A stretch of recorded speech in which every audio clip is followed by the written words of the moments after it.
Relationships. നമ്മുടെ ഏത് റിലേഷൻഷിപ്പിലാണെങ്കിലും നമ്മൾ ഓർക്കേണ്ട കുറച്ച് കാര്യങ്ങളുണ്ട്.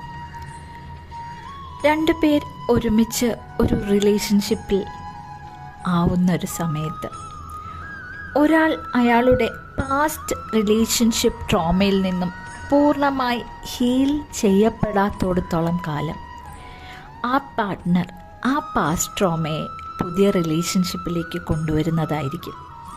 ഇത് ഓപ്പോസിറ്റ് നിൽക്കുന്ന നിങ്ങളുടെ പാർട്ട്ണറിനെ ഒരുപാട് സങ്കടത്തിലാഴ്ത്തുന്നതുമായിരിക്കും. അതുകൊണ്ട് നിങ്ങൾ ഒരു പുതിയ റിലേഷൻഷിപ്പിലേക്ക് പോകുന്നതിന് മുന്നേ നിങ്ങൾ നിങ്ങളെ തന്നെ ഒന്ന് വിലയിരുത്താൻ ശ്രമിക്കുക.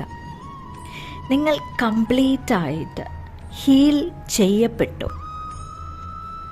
പഴയ ആ ട്രോമയിൽ നിന്ന് നിങ്ങൾ പുറത്തു വന്നോ എന്നുള്ള ഒരു വിലയിരുത്തൽ അത്യാവശ്യമാണ്. പൂർണ്ണമായും യെസ് എന്ന ഒരു ഉത്തരം കിട്ടിയതിന് ശേഷം മാത്രമേ നിങ്ങൾ പുതിയൊരു റിലേഷൻഷിപ്പിൽ തുടക്കമിടാവൂ.